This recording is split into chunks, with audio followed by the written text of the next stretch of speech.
ಯೇಸಪ್ಪ ಸ್ತೋತ್ರಪ್ಪ. ಪ್ರಕಟಣೆ 13. ಮೇಲೆ ಯುದ್ಧ ಮಾಡುವುದಕ್ಕೆ ಹೊರಟು ಸಮುದ್ರ ತೀರದ ಮರಳಿನ ಮೇಲೆ ನಿಂತನು.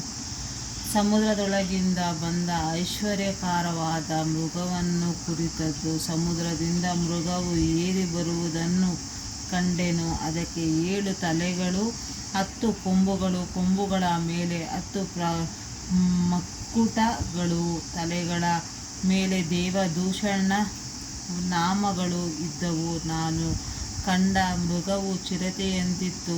ಅದರ ಕಾಲುಗಳು ಕರಡಿಯ ಕಾಲುಗಳಂತೆಯೂ ಅದರ ಬಾಯಿ ಸಿಂಹದ ಬಾಯಿಯಂತೆಯೂ ಇದ್ದವು.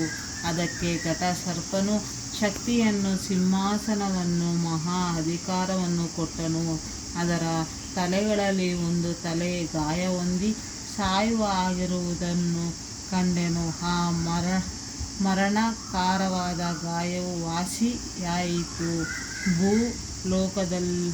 ಭೂಲೋಕದವರೆಲ್ಲರೂ ಆ ಮೃಗವನ್ನು ನೋಡುತ್ತಾ ಆಶ್ಚರ್ಯಪಟ್ಟರು.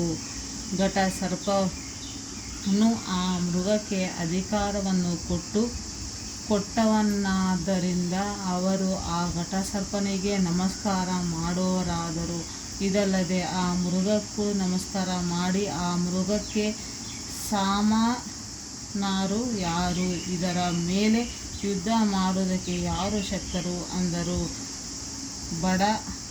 ಬಡಾಯಿ ಮಾತುಗಳನ್ನು, ದೂಷಣೆ ಮಾತುಗಳನ್ನು ಆಡುವ ಬಾಯಿ ಅದಕ್ಕೆ ಕೊಡಲ್ಪಟ್ಟಿತು. ಮತ್ತು 42 ತಿಂಗಳು ಪರ್ಯಂತರ ತನ್ನ ಕಾರ್ಯಗಳನ್ನು ನಡೆಸುವ ಅಧಿಕಾರವು ಅದಕ್ಕೆ ಕೊಡಲ್ಪಟ್ಟಿತು.